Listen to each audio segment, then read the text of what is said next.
De l'Association des professionnels en gestion philanthropique, l'APGP, dont 3 ans à titre de présidente, et aujourd'hui elle occupe le poste de directrice générale. Nous avons après M. Yves Bourget,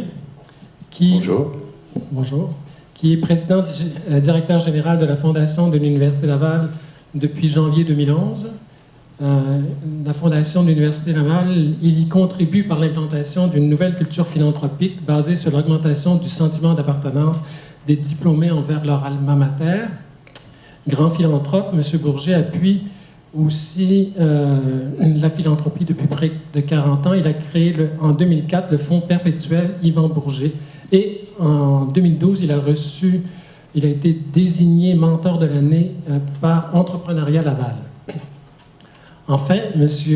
Donald Gingras, qui est actif au niveau des PATRO. Il a notamment œuvré au niveau du PATRO de Charlesbourg pendant 13 ans dans la basse ville de Québec comme directeur général du PATRO Laval. Depuis 2013, il œuvre au service de 7 PATRO fondés par les religieux de Saint-Vincent-de-Paul et dans le rôle de directeur général de la Fondation Père Raymond Bernier. En 2008, il a reçu un prix de l'Assemblée nationale pour une médaille, disons, de l'Assemblée nationale pour le travail qu'il a fait à l'amélioration de la qualité des gens de la basse-ville de Québec. Donc, nous avons un panel qui est prêt, qui va pouvoir réagir aux 3 présentations qui ont été faites précédemment. Évidemment, pendant la présentation, si vous avez des questions, des commentaires, n'hésitez pas, venez au micro et je prendrai donc des tours de parole. Et donc, à l'avant, nous avons un micro sur votre côté gauche. Mais j'ai quand même une série de questions que je vais pouvoir adresser et I will ask you also the same question in English. So, on va y aller avec la première. Les 3 présentations. Comment vous recevez ces éléments d'information et en quoi ça vous interpelle par rapport au travail que vous faites sur le terrain? Là, vous y allez un petit peu comme vous voulez. And Cathy, what are the 3 key elements that you found from the other presentation, not yours, of course? Qui voudrait se lancer? Oui. Je plonge. Monsieur, allez-y. Alors, je retiens dans des présentations l'élément de confiance qui est extrêmement important. On pense à la reddition de comptes, on l'a vu chez nous dans les dernières années, autant au niveau des individus qu'au niveau des corporations. Les gens veulent savoir qu'est-ce qui va être fait avec les sommes qu'ils vont nous confier et comment on va les gérer. Et par la suite, en fin d'année, de faire une reddition de comptes rigoureuse pour vraiment leur démontrer qu'entre le besoin qu'on avait exprimé et la façon dont on a utilisé leurs sommes, ça s'est passé de la bonne façon. Je dirais que dans le milieu de la philanthropie, lorsqu'on fait notre gestion du risque, le risque numéro 1, c'est toujours la réputation. Si jamais il y avait quelques doutes que ce soit sur notre gestion, ce serait catastrophique pour nous. Je retiens aussi de la présentation qu'il faut adapter notre discours en fonction des générations, en fonction même du sexe des gens. Je retiens les éléments qu'on ne s'adressera pas à une femme comme on le fait à un homme. Ça va nous aider dans notre planification stratégique qu'on se prépare à faire en janvier prochain. Et finalement, en dernier lieu, qu'on a encore beaucoup de boulot à faire lorsqu'on regarde les statistiques d'Imagine Canada sur le don moyen au Québec et le don moyen au pays. Mais je pense qu'on s'en va dans la bonne direction. Alors moi, je suis optimiste pour l'avenir. Excellent. Donc, il y a un rattrapage. Alors, transparence, avoir les résultats et aussi s'adapter sur le terrain. Qui voudrait suivre? Oui. Côté terrain, nous, on est très, très, très terrain. Et nous aussi, ce que j'ai retenu, la confiance, la transparence dans nos actions. Pour nous, c'est tout nouveau de se donner, dans les PATRO, on est des centres communautaires, donc de se donner des outils en philanthropie, de se donner une permanence même en philanthropie, c'est tout récent. Donc, il y a beaucoup de travail à faire de ce côté-là. Donc, vous avez quelqu'un qui travaille spécialement sur la levée de fonds? On a une grosse équipe qui est ici devant vous. Et donc, on travaille fort, par exemple. Donc, mais d'avoir cette cette préoccupation-là de transparence, de se donner une saine gouvernance. Nous, on est 7 organisations indépendantes. On a une fondation qui est au service de ces 7 organisations-là. Donc, de se donner une gouvernance où est-ce que tout le monde est sur la même longueur d'onde. Donc, il y a beaucoup, beaucoup de discussions à avoir. Donc, j'ai retenu la transparence et la confiance envers nos donateurs. Que la philanthropie aussi devient une industrie de plus en plus. Ça aussi, je suis heureux de savoir qu'on s'en va dans cette direction-là, dans le sens où est-ce qu'on se donne des outils pour être plus efficace dans ce domaine-là. Donc, vous le voyez de façon positive? Je le vois d'une façon positive. Ça nous permet d'être... En fait, moi, mon rôle, là, puis je pense que c'est la même chose pour M. Bourget, là, c'est de soutenir nos organisations pour qu'ils réalisent leurs objectifs, d'être sur le terrain, de faire ce qu'ils font de mieux avec les gens qu'on accueille. Donc, de dégager, de chercher de l'argent, des relations même avec le gouvernement, etc., pour qu'ils rendent les services pour lesquels on existe. Donc, voici, mes 2 principales, là, c'est la confiance et la professionnalisation de l'industrie en philanthropie. Excellent. Jacinthe? Bien, écoutez, moi, je suis de nature optimiste et puis en écoutant Mme Andy, j'étais encore plus optimiste à savoir vers où la philanthropie s'en va au Québec parce que sur les 8 facteurs facilitant la philanthropie, je vous dirais qu'on est quand même chanceux au Canada. On en avait 4 qui étaient quand même... la fiscalité, la régulation, etc. Là, on est quand même bien avancé dans ce secteur-là. Puis je regardais les 4 autres où on pouvait s'améliorer. La culture philanthropique. Bon, bien sûr, au Québec, la culture philanthropique, on se pose beaucoup la question comment on se positionne. Par contre, culture philanthropique, on voyait dernièrement dans une étude qui est sortie que le don au Québec avait augmenté. Donc, on se dit, bien, on s'en va sans doute vers une culture philanthropique, laquelle à définir, mais on s'en va vers là. La confiance. Donc, oui, en tant que praticien, on doit travailler très, très fort à favoriser la confiance du grand public envers nos organisations. Ça passe par la formation, qu'on voit de plus en plus, formation continue. Il y a plusieurs associations, l'Université de Montréal, je vois Caroline qui est ici, mais l'importance de la formation continue pour les praticiens est de plus en plus importante. Et un autre point aussi, c'est que la génération Z et Y qui s'en vient, fait que nos futurs donateurs, sont ceux qui ont le plus confiance en nos organisations. Donc, on peut se dire que cette cohorte-là de génération va sans doute avoir augmenté ce taux de confiance. On peut l'espérer, Ensuite, ça, l'état du secteur. Donc, l'importance d'avoir des organisations fortes, ça aussi, on y travaille. On voit aussi qu'il y a de plus en plus de mobilisation du secteur. On collabore, on s'associe. Donc, l'état du secteur, à mon avis, ne peut qu'aller de mieux en mieux.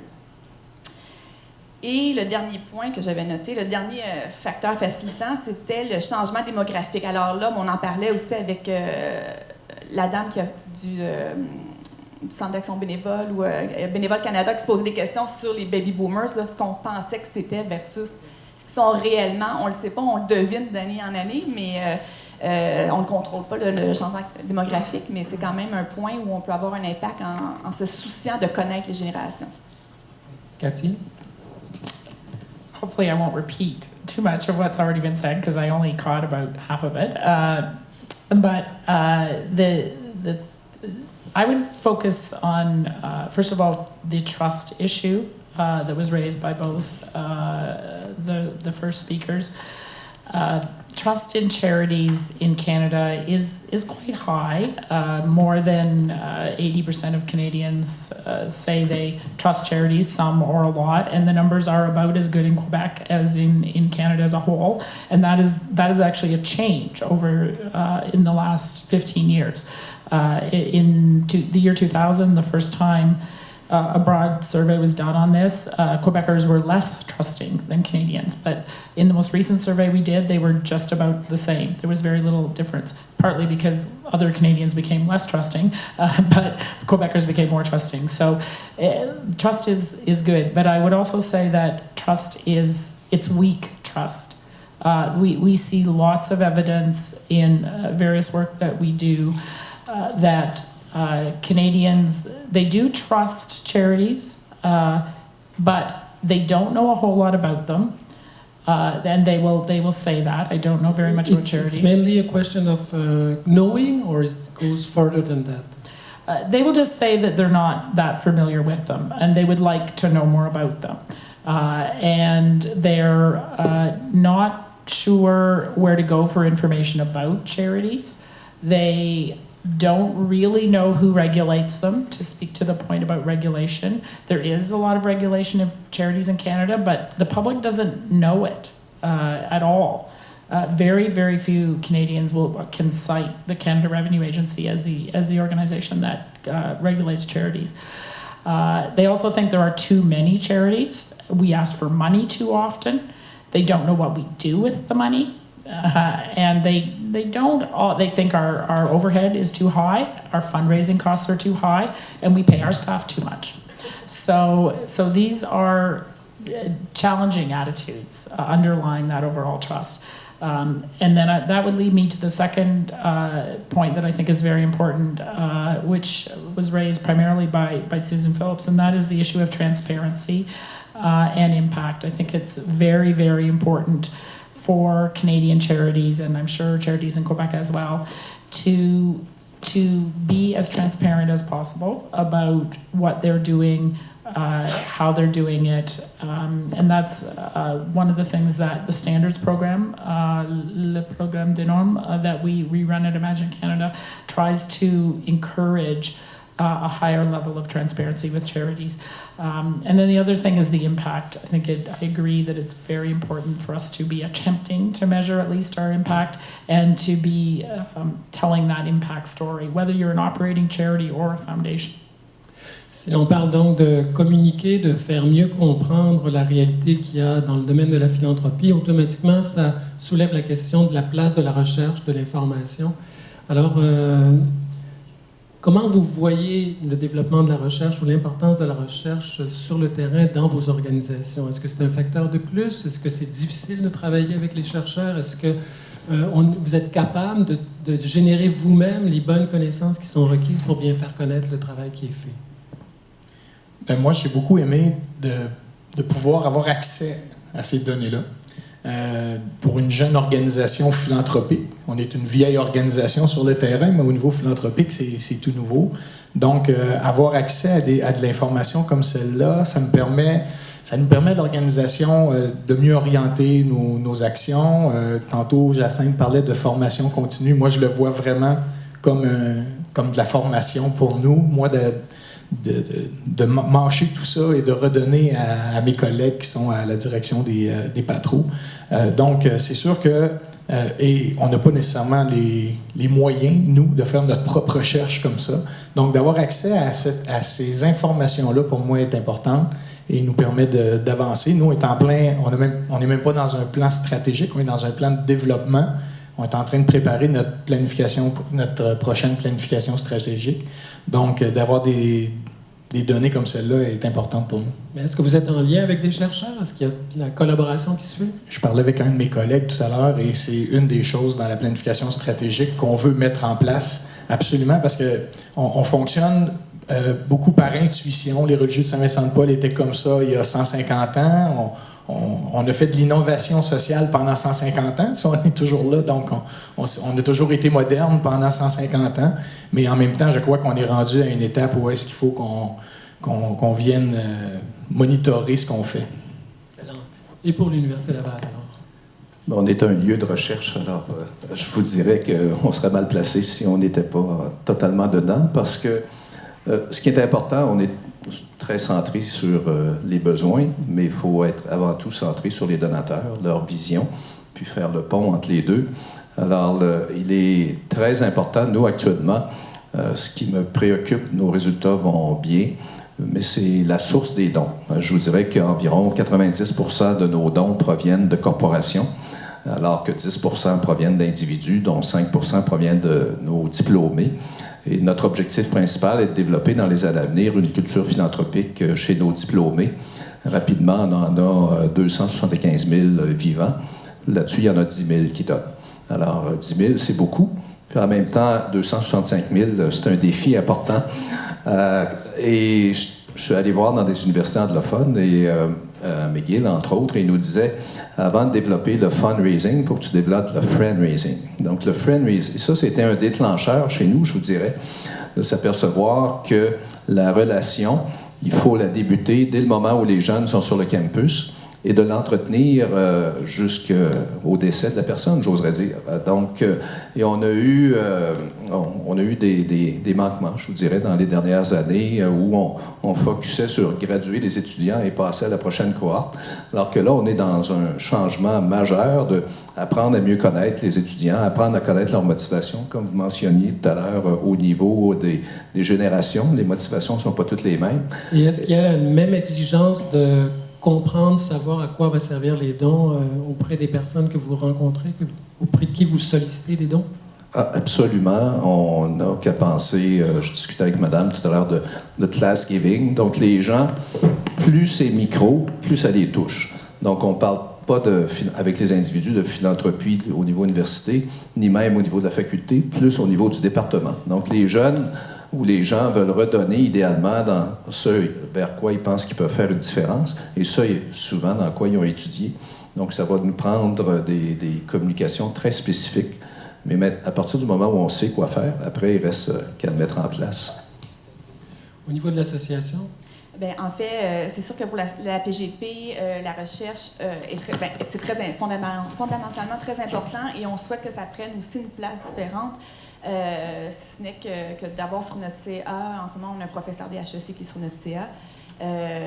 Donc, avec IDEOS, le pôle IDEOS, on travaille en ce moment sur ce qui est proche de l'association, le projet professionnel, donc une grande étude sur la professionnalisation et l'attractivité du secteur, dont les résultats vont être dévoilés d'ici le début janvier, peut-être février. Donc, c'est une grande étude qu'on a menée à travers le Québec. C'est important de se poser la question à savoir, oui, on voit que la philanthropie se professionnalise, on le dit, mais est-ce qu'on le vit vraiment dans nos organisations? Donc, on va évaluer ce secteur-là, la professionnalisation.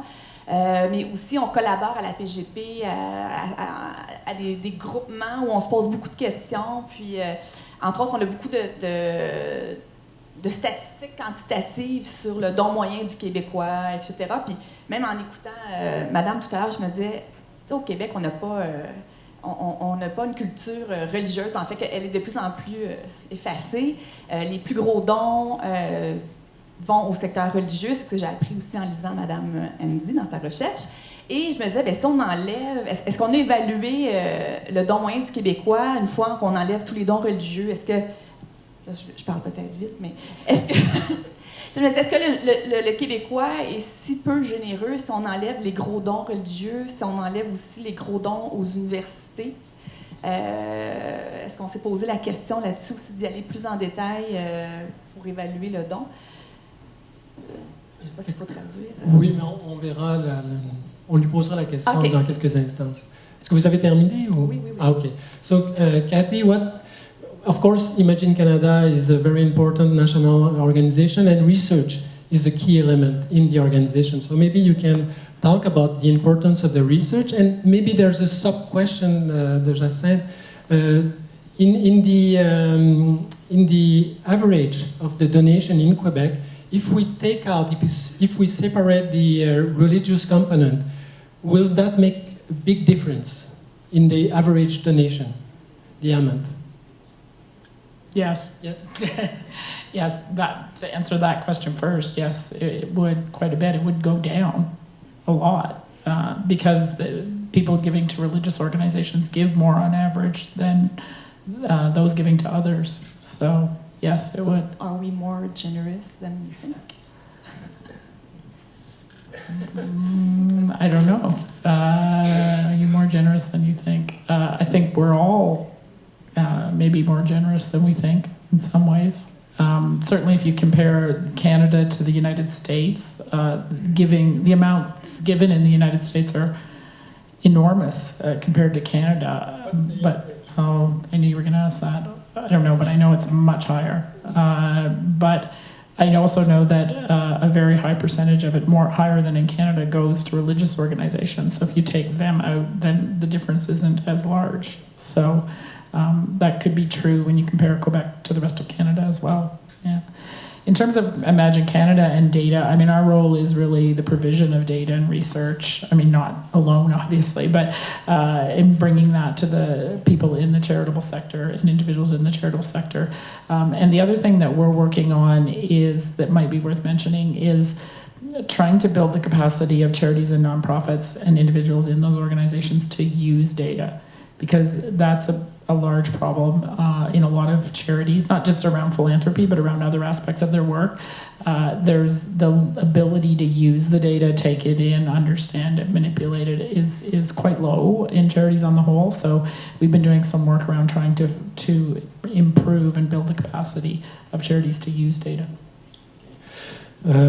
On l'a vu, il est important de pouvoir rendre compte des résultats. À quoi sert le don? Et il y a une espèce de pression à la démonstration, à la reddition de comptes. Comment est-ce que vous vivez cette situation sur le terrain ou dans des organisations, cette obligation de devoir faire une démonstration autour de choses qui ne sont pas nécessairement faciles à démontrer? Et est-ce qu'il y a des façons intéressantes de pouvoir illustrer le travail qui est fait sur le terrain sans entrer dans la performance de chiffres? C'est sûr que moi, sur le terrain, j'ai la particularité et le bonheur de pouvoir nommer des noms plutôt que des chiffres. Ça aide, mais je crois que la relation, d'être en relation avec le donateur, de créer cette relation, cette collaboration avec des donateurs, nous permet de vraiment pouvoir démontrer les impacts. Et aussi, j'ai Hélène qui est là, Hélène Dufresne, qui est une collaboratrice avec les Patros et qui, dans une collaboration que nous avons ensemble, nous amène à nous dépasser. Parce que nous avons des programmes que nous voulons faire financer. Leurs fondations ont leurs programmes qu'ils veulent financer. En jasant, ça nous permet de nous améliorer dans le programme, de faire différemment de ce qu'on a à faire. Donc, c'est sûr que c'est beaucoup de travail, la reddition de comptes, surtout quand on est là depuis longtemps, on fait ce qu'on fait depuis longtemps. Mais pour moi, je le vois d'une façon très positive de se mettre des indicateurs de réussite dans ce qu'on a à faire, puis de pouvoir expliquer si ça fonctionne ou ça ne fonctionne pas.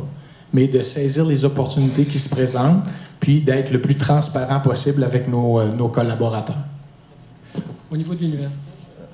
Souvent, ou dans le passé, je vous dirais qu'on rencontrait des donateurs, on concluait une entente, puis s'ils payaient sur 5 ans ou 10 ans, on les revoyait dans la 4e année ou la 9e année pour préparer le don suivant. Le don, c'est un peu complexe, parce qu'au départ, il faut partir avec la prémisse que personne ne nous doit rien. Même pas les diplômés chez nous, ils n'ont pas une obligation de donner. C'est à nous de leur démontrer l'importance de redonner et d'entretenir la relation. Alors, un peu comme mon collègue vient de mentionner, ce qui est le plus puissant, c'est lorsqu'on fait témoigner des étudiants, entre autres, qui viennent de recevoir des bourses, qui expliquent la différence que ça fait dans leur vie. Et au niveau de la recherche, mais qu'est-ce que ça fait? On n'a pas une obligation de résultat en recherche, mais on a une obligation, ce qu'on a demandé à nos chercheurs, c'est d'identifier les bénéfices sociétaux potentiels. Donc, on ne parle plus d'avancement des connaissances pour l'avancement des connaissances, mais on essaie de cibler le plus précisément possible quels seront les impacts et on les communique annuellement à nos donateurs et je vous dirais qu'on sent un changement. On demande évidemment aussi comment les donateurs se sentent dans ça et ils apprécient. Si les étudiants ne peuvent pas rencontrer physiquement, on leur demande d'écrire une lettre sur quelle différence le don a pu faire dans leur vie et on a des témoignages extrêmement touchants et des rétroactions de la part des donateurs de grande satisfaction. Donc c'est important de le faire. Donc un travail très qualitatif à ce moment-là, oui. Le témoignage. Au niveau de l'association, là, comment est-ce que vous allez chercher l'argumentaire en termes d'information pour pouvoir faciliter ce travail autour des nouvelles générations? On a vu comme quoi le patrimoine est important. Il va y avoir tout un patrimoine qui va être légué d'une génération à l'autre. Piketty nous a montré dans une étude sur la patrimonialisation combien c'est devenu extrêmement important. Il y a une remontée du capital qui est emmagasiné dans des coffres. Donc là, il y a quelque chose à travailler. Comment est-ce qu'on réussit à convaincre des personnes pour pouvoir transférer ça vers de l'intérêt public, du bien commun? Bien, en fait, je pense que je suis tout à fait d'accord avec ce qui a été dit. L'impact est important, il faut en parler. Mais il faut aller au-delà aussi des données qu'on a en tant qu'organisme. Puis si on parle de réussite scolaire, de dire notre organisation a réussi à garder un jeune, faire graduer un jeune qui a son diplôme, mais c'est quoi l'impact aussi autour? Il y a la famille, il y a la société, etc. Donc, il faut aller plus loin que ce qu'on vise directement. Donc, quand on parle d'impact, il faut sortir aussi faut être de moins en moins pointu, mais sortir aussi ce qui se passe autour. Et encore une fois, moi, je vais miser sur la formation. Pour les praticiens, là, c'est de se tenir à jour sur le storytelling, sur regarder c'est quoi qui se passe aussi dans les grandes tendances, ce qui se passe ailleurs, c'est important. Quand on parle de partager notre impact, il y a des organismes qui rayonnent à travers ça. Là, je pense, je reprends souvent Charity Water comme exemple, mais c'est magnifique ce qu'ils font, cette organisation-là, comment ils réussissent à aller chercher le donateur, à le garder, à le faire monter, à l'engager sur plusieurs années, et ce qu'il revienne, puis à le faire sentir comme, même si le projet a lieu en Afrique ou dans très très loin, le donateur a vraiment l'impression qu'il est sur place. Ils lui font vivre l'expérience de la personne qui a accès à l'eau potable. Donc, c'est de revoir. Je crois que notre secteur va avoir besoin de se réinventer, là, sous peu, là, parce qu'on arrive à un point où on ne peut plus fonctionner de la même bonne vieille façon. On l'a vu, les grandes campagnes de financement commencent à avoir de la difficulté, donc il va falloir se réinventer. Et je crois beaucoup qu'en misant sur l'impact, la relation, le friend fundraising, j'adore ça. Je pense que je vais le retenir, cette expression-là. J'aime ça. Le friend fundraising va être de plus en plus important là, dans nos stratégies de collecte de fonds. Okay, and for Imagine Canada? Sorry, what is the question? The question is the relation to the information in the ability to be able to collect more money for people in the field. Well, I guess for Imagine Canada, our role is simply to provide that information and let those who know better how their own organization how to use it, because fundraising is very specific to the organization, to the knowledge of the fundraiser, to the knowledge of the fundraiser of their donors. So it's a very, very specific sort of thing. So I think all we can do is really provide that information, and the fundraisers have to decide, how to use it. I think some donors like stories, some donors like data. Some donors want information on impact, some donors want information on overhead. And so you have to know what your donors are interested in, and it probably will vary.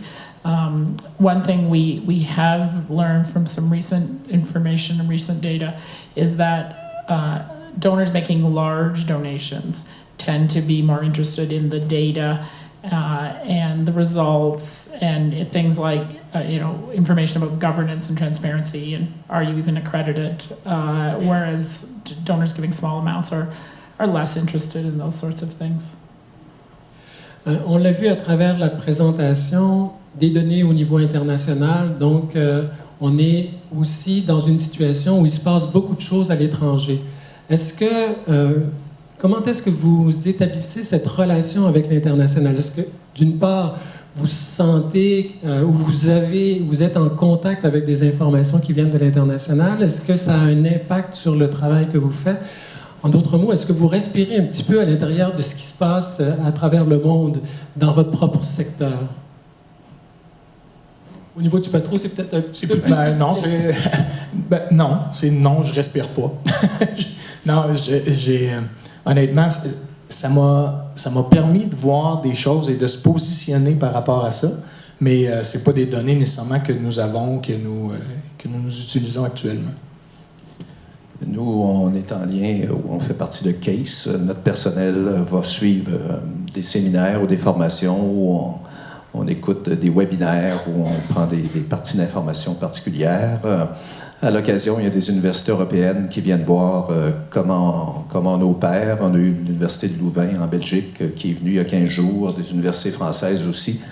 Mais je vous dirais, ce qui nous importe le plus, c'est le Canada anglais et les Américains qui sont, je dirais, les modèles à suivre. Et donc, on comprend beaucoup dans le milieu universitaire que tout doit tourner autour des diplômés.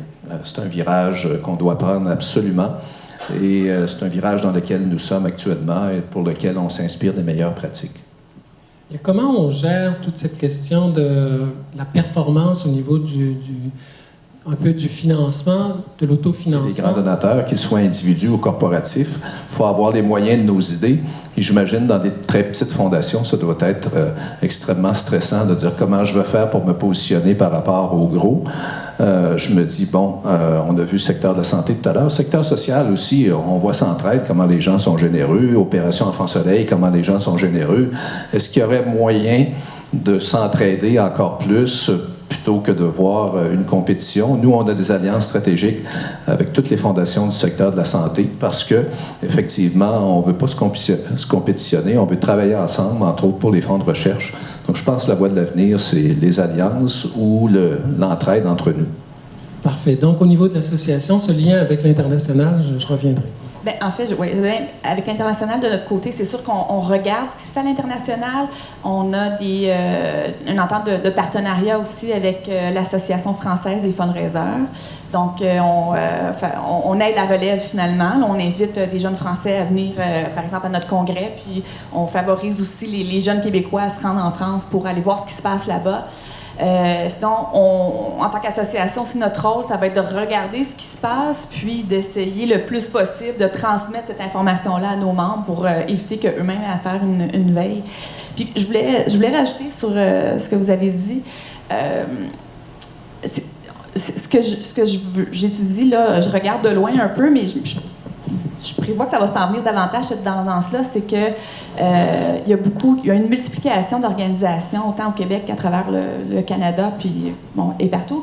Et je crois qu'on va voir de plus en plus des organismes qui vont soit avoir à collaborer de façon très serrée ou même à se fusionner pour être, là on va parler de compétitivité. Mais il faut utiliser quand même le terme, on est concurrence et tout ça. Il faut utiliser ces termes-là, il ne faut pas s'en cacher. Même si au Québec, je note qu'on a quand même un secteur de la philanthropie qui est très collaborateur, qui est très ouvert, qui partage avec beaucoup de générosité. Alors ça, c'est une chance qu'on a dans notre secteur, il faut en profiter. Maintenant, comment ces fusions-là vont se faire? Est-ce que je crois que les organismes vont devoir mettre le focus sur leur core business, puis regarder bien, qu'est-ce qu'on fait de mieux, puis qu'est-ce qu'on pourrait laisser de côté. Puis c'est à ce moment-là peut-être qu'on va voir de plus en plus d'alliances. Puis là, peut-être l'idée du centraide général de se dire, bien, il y a tellement de petites organisations et de plus en plus d'OBNL aussi qui devront se tourner vers le financement et la philanthropie, mais est-ce que c'est leur expertise? Et s'ils pouvaient se tourner vers un organisme plus grand qui mettrait le focus, je ne sais pas quelle forme ça peut prendre, j'en ai aucune idée, mais pour que ces organismes-là puissent se concentrer sur ce qu'ils font de mieux, soit rendre le service à la population. Et de joindre aussi, si, à titre d'exemple, un organisme, il y a beaucoup d'organismes sur le cancer, est-ce qu'il y a des organisations qui pourraient se joindre et avoir une gamme plus large de services et être encore meilleurs dans ce qu'ils font?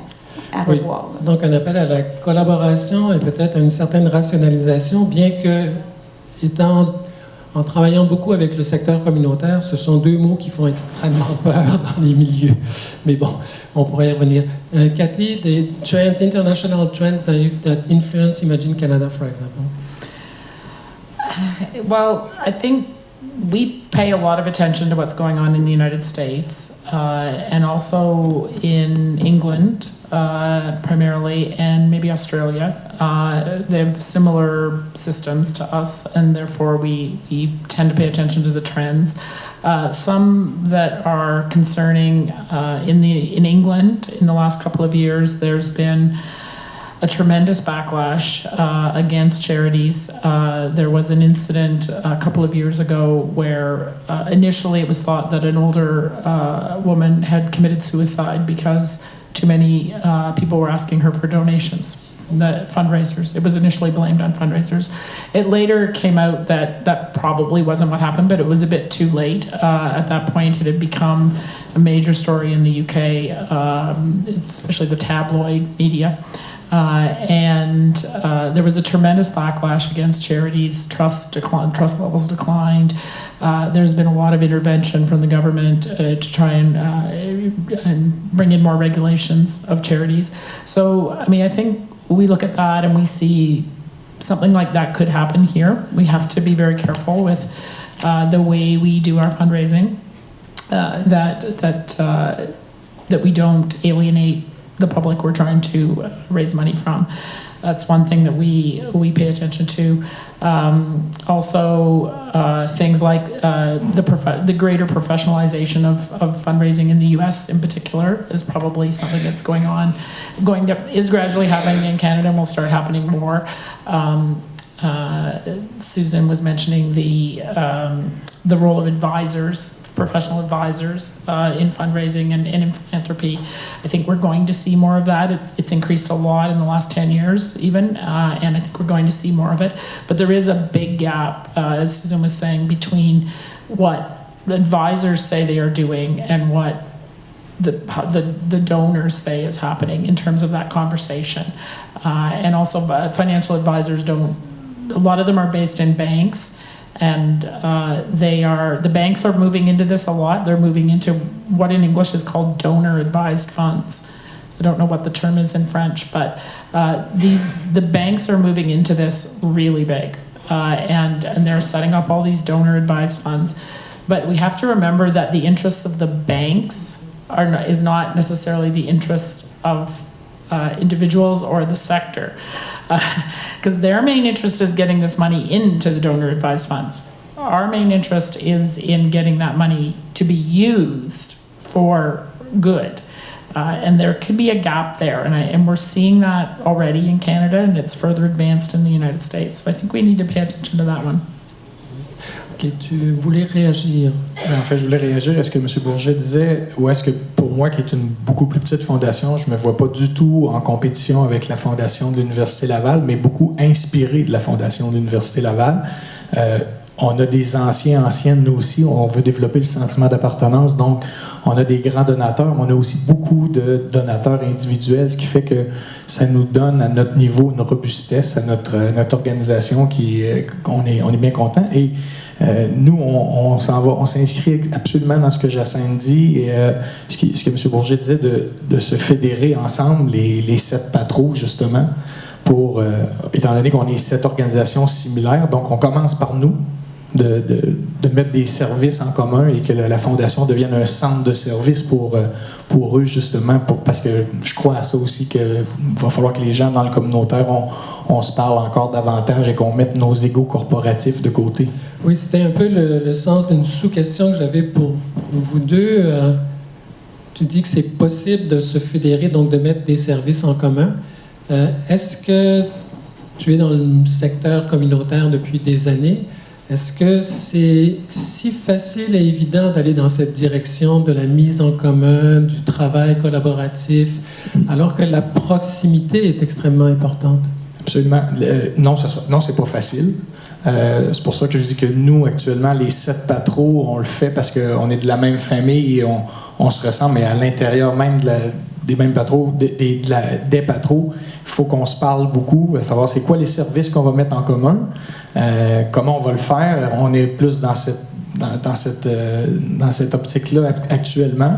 Sur le terrain, avec d'autres organisations, c'est sûr que là, il faut vraiment qu'il y ait une confiance, une collaboration, prendre des opportunités qui se présentent à l'occasion, mais ce ne sera pas facile parce que même pour nous, ce qu'on est en train de se dire, c'est que chaque patro est unique. À Jonquière, à Ottawa, à Charlebourg, c'est différent. Ça, il faut garder cette couleur-là. Donc, il peut y avoir peut-être un certain niveau de collaboration, mais pas pour les services. Pas pour les services. Voilà. Mais l'image du back-office, pour moi, c'est celle-là. C'est intéressant. Absolument. Tout à fait. Au niveau des universités, on est aussi dans une situation, est-ce qu'on pourrait se dire des choses en commun ou on est plutôt dans la concurrence? Quand on regarde, par exemple, l'Université du Québec à Rimouski, qui est à Lévis, l'Université Laval, qui est dans la grande région de Montréal, etc. etc. Donc, on semble y avoir une détériorité.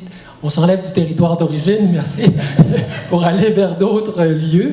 Est-ce que c'est correct, ce genre de choses? Parce que là, c'est le contraire de travailler ensemble. Là. C'est aller sur le territoire de l'autre pour pouvoir exercer, si on veut, le métier universitaire. L'idée est intéressante, je vous dirais.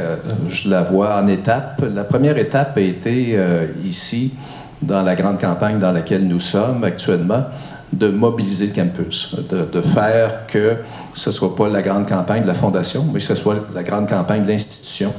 Et on a 17 facultés, 17 réalités différentes, avec des priorités différentes, la haute direction qui a les siennes. Et je vous dirais qu'un des succès de la grande campagne a été de fédérer l'ensemble des efforts pour présenter des projets interfacultaires. Ça peut vous paraître peut-être simple, mais chaque faculté a un peu sa vision de qu'est-ce qui doit être une priorité au niveau des donateurs. Et on a de beaux succès. On a des donateurs qui ont donné à plusieurs facultés en même temps, au prorata de ce qui était demandé. Là, tout le monde n'a pas eu exactement ce qu'il voulait avoir, mais tout le monde est ressorti satisfait. Et je pense que si c'est faisable entre facultés, ça pourrait être éventuellement faisable entre universités.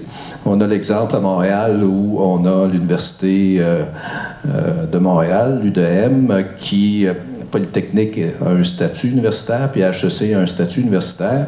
Je crois que dans leur planification de campagne, ils se sont fait dire « venez pas nous voir les trois de façon indépendante ». Donc, ils ont créé une marque de commerce temporaire qu'on a appelée Campus 3M. Oui, mais là, il y a quand même une unité familiale là, qui est historique autour de ces trois composantes. C'est une famille élargie, je vous dirais, parce que je suis en contact fréquent avec eux et c'est trois universités, techniquement, face au gouvernement, mais les donateurs leur ont dit qu'ils venaient pas nous voir 3 fois en arrière de l'autre. Donc, ils se sont mis ensemble, ils ont créé un branding, une marque de commerce, ils ont mis un bureau de campagne temporaire, ils ont embauché des gens pour la durée de la campagne, et ça fonctionne très bien. Donc, je crois que c'est un exemple dont on peut s'inspirer. Donc, ça peut rebondir sur la façon de travailler les levées de fonds. Si vous me permettez. Excusez. Non, je veux pas, tout à l'heure, on a dit que ça peut faire peur, la collaboration.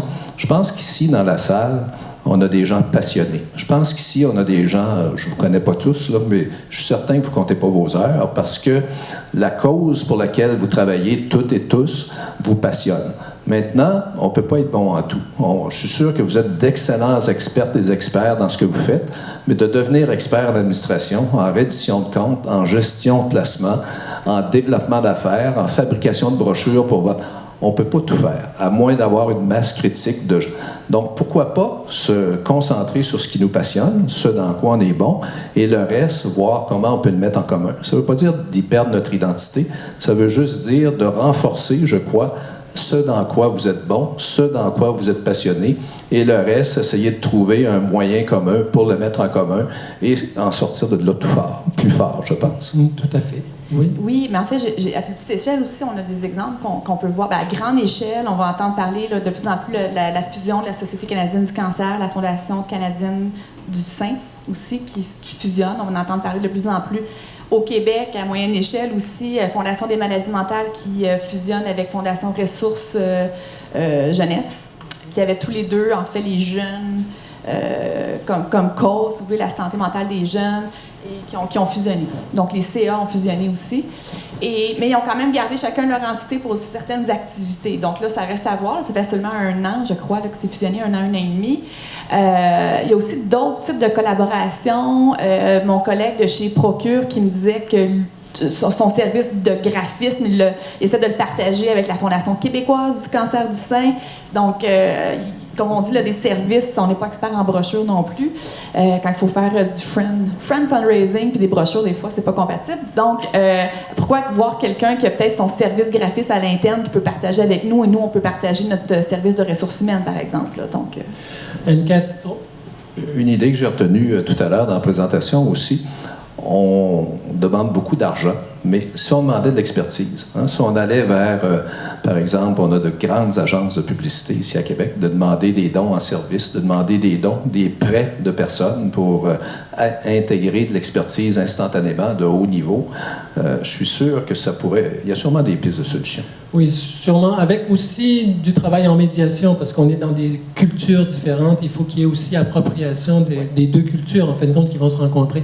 And Cathy, what is the reaction in the other part of Canada about the question of concentration of services or amalgamation to work together to have more collaboration for not-for-profit organizations? Wow, difficult question. Depends who you're talking to. For certain people, certainly I think a lot of leaders in the sector, government, philanthropists, there is a lot of desire to have more, and foundations as well, funders, grant makers. There's a lot of desire for not just collaboration, but actual mergers and a reduction in the number of charities that organizations are that are in the sector. I think also the issue of impact is really, as the more we put emphasis on impact, and the more people that are giving donations are putting emphasis on impact, the more pressure there is to, I think, not just collaborate, but actually merge. Because it's very difficult to have a lot of impact with a tiny organization. You can collaborate, but that's challenging. So the more emphasis there is on impact, the more emphasis there is on mergers. And we can see evidence that larger charities in general are having more impact. So there's evidence to suggest it's valuable.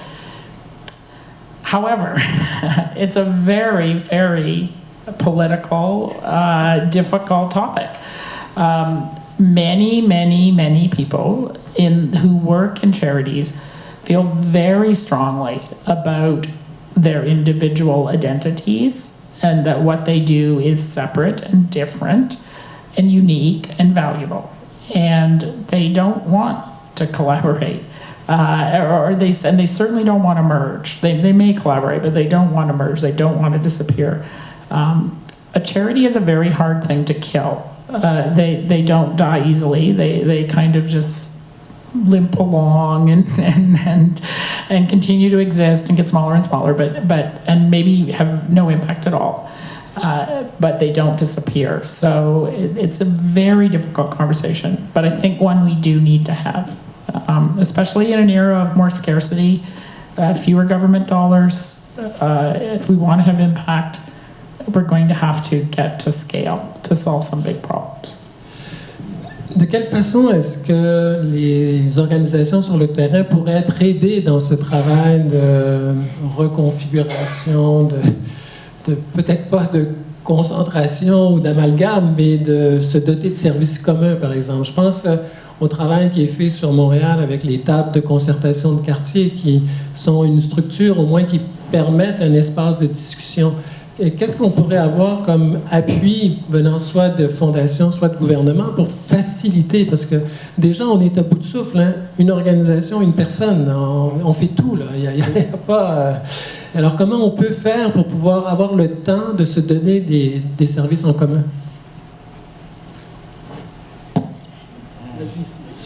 Moi, je crois que, sans donner la méthode propre, mais ça passe par le réseautage, puis de connecter entre nous. Puis si on reste chacun de notre côté, bien, on n'apprendra jamais ce que fait l'autre. Et je pense qu'il faut profiter des journées comme aujourd'hui, bien sûr, pour apprendre, mais aussi pour se rencontrer, pour pouvoir échanger, pour savoir ce qu'on fait. Il y a différents moments où on peut réseauter, que ce soit justement à la FESAC, à la PGP, à la FP aussi. Il y a plusieurs organisations là, qui regroupent les professionnels. Donc, je crois que d'abord et avant tout, il faut soi-même sortir de ce qu'on fait. Oui. Il y a aussi le fait qu'on se réseaute beaucoup, mais il faut prendre des décisions. À un moment donné, il faut passer à l'acte décisionnel, là, ou du moins de se dire c'est pas faisable, pourquoi, mais au moins qu'on puisse clarifier un petit peu la situation et le portrait. Moi, je pense qu'il faut en parler, commencer. C'est tout récent là, qu'on entend parler de ça. Là. Moi, ça fait pas plus que 2 ans, 1 an que j'entends parler vraiment de ça. Intuitivement, on pense que ça pourrait être, mais comment on le fait? Mais je crois qu'il faut lancer un mouvement d'en parler. Il y a déjà des choses qui se font. Il y a des regroupements de fondations. Je prends un exemple comme nous, au niveau géographique, on va être dans les mêmes bureaux près de l'Institut Mallette, là, à la Maison Mère Mallette, avec d'autres fondations qui sont là, d'autres organismes. Fait que déjà, entre nous, on va se voir. Déjà en janvier, on va avoir un amical de la Maison Mère Mallette avec les gens qui vont travailler ensemble. Fait que déjà d'en parler, de mettre des choses en commun entre nous, nos manières de faire, peut-être que ça va accélérer les choses aussi.